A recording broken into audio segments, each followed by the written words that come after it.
Should the Los Angeles Lakers make a blockbuster move for superstar center Joel Embiid? That's what we're talking about here on today's Lakers Report by Chat Sports. Welcome into the show.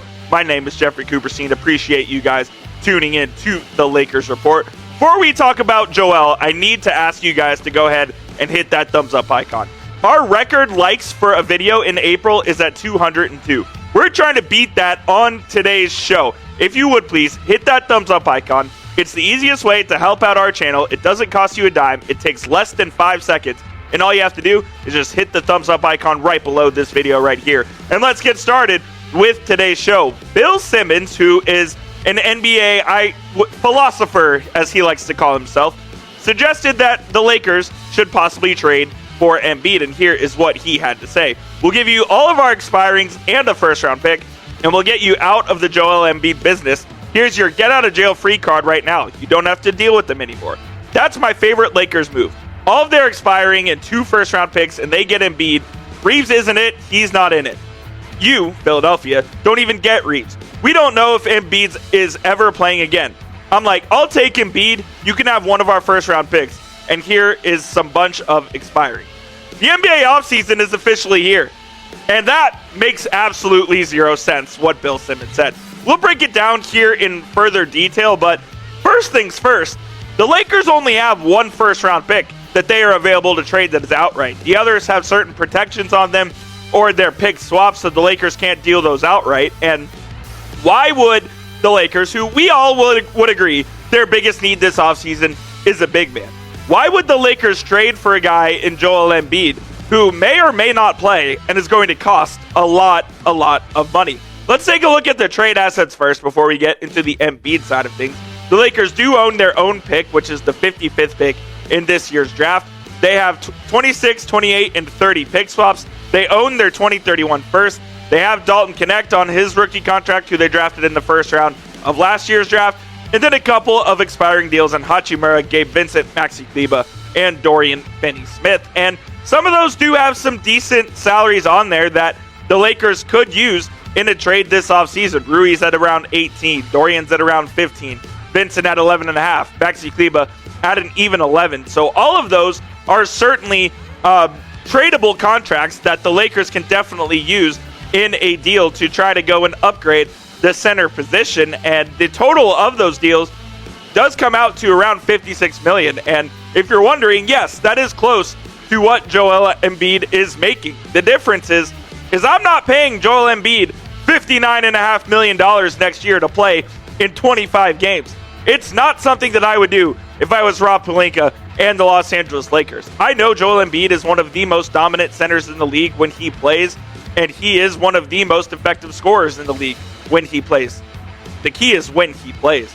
Last season, in just 19 games in 24-25, he averaged almost 24 points, 8 boards, and 44.5% from the field. Not one of his better statistical seasons, whereas you look at in 23-24 when he played, again, less than half the season, averaged almost 35 points, 11 rebounds, and shot almost 40% from 3 as well. Along with impacting the game on a positive side, on the defensive side with the rim protection and the rebounding, Embiid is one of the most unstoppable forces in the league when he is on the court. I just don't know if this is a fit for the Lakers going forward. I want to ask you guys, though, this will be today's poll question. Should the Lakers trade for Joel Embiid? If you think they should, type T for trade. And if you think they shouldn't, type P for pass. This will be the pinned comment on today's show, so you may get hit with the YouTube ad break here in just a couple of seconds. And while that happens, go on down there and get your votes in. I've said this multiple times throughout the show already, but if I haven't made it obvious enough, I would not trade for Joel Embiid. I think there are a multitude of reasons why, the least of which being the health. One of the main reasons, though, is absolutely the contract. His contract is horrible.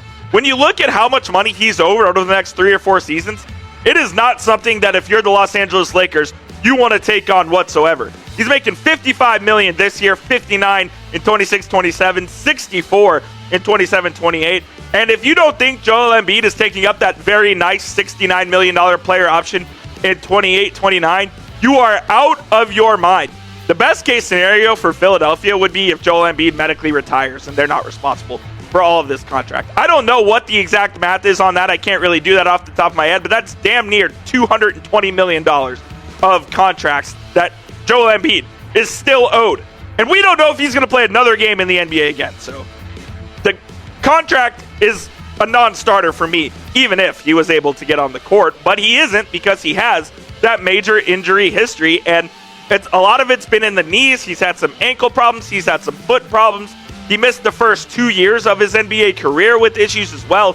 So he's been dealing with this all throughout his career. And just look at all the games missed in his career.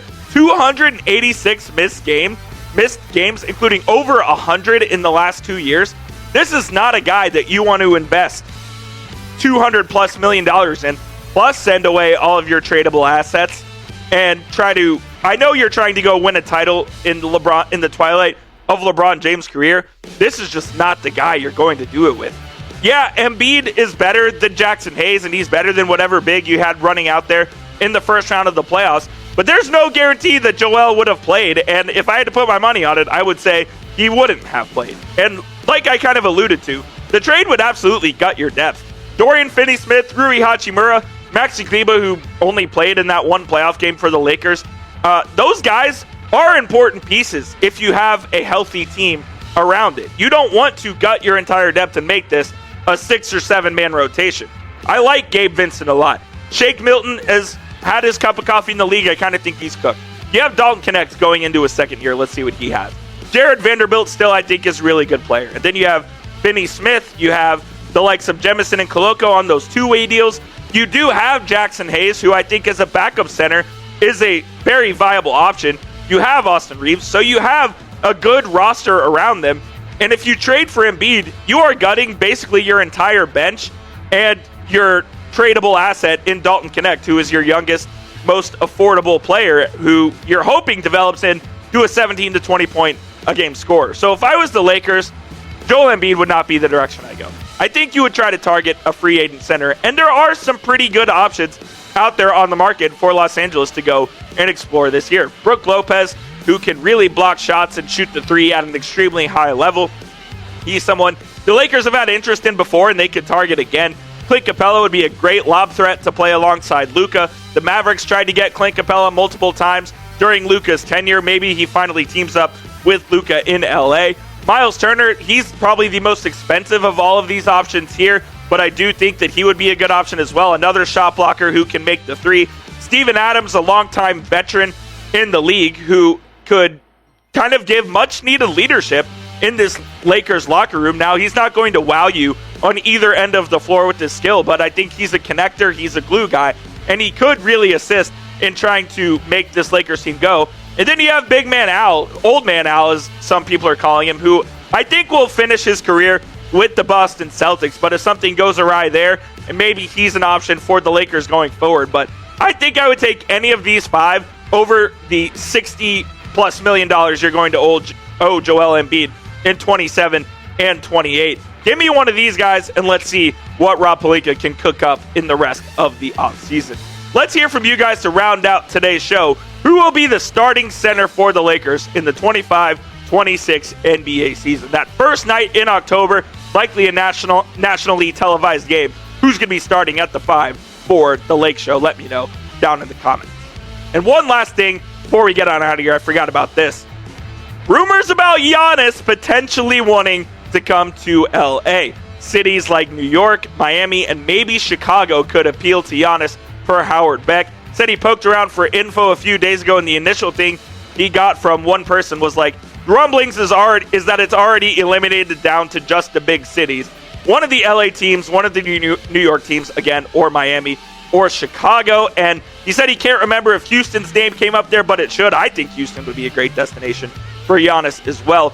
But I think this is the biggest point. Back to the Damian Lillard situation, where everyone and their mom knows that he wanted to be traded to the Miami Heat. He ends up getting traded to the Milwaukee Bucks. The Bucks do not have to honor Giannis's request to go wherever he wants to go, as he does have multiple years left on his contract. So the Bucks can just say, we're going to go get the best deal possible for you if you want to be traded. So keep that in the back of your mind.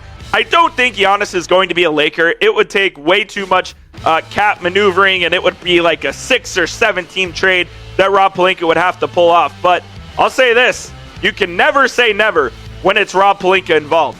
No one ever thought the Luka Doncic trade was going to happen, and here we are with Luka holding up the purple and gold jersey. So I'll never say never, but if I had to guess right now, I don't think you have to worry about Giannis Antetokounmpo being a Los Angeles Laker. We'll, of course, keep you up to date on the channel, though, if anything regarding Giannis, Joel Embiid, or any other superstar has links to the Los Angeles Lakers. That's why you hit that subscribe button. It's youtube.com/LakersTV. And a reminder, we are trying to break our likes record from the month of April. So hit that thumbs up icon, and we'll see you soon.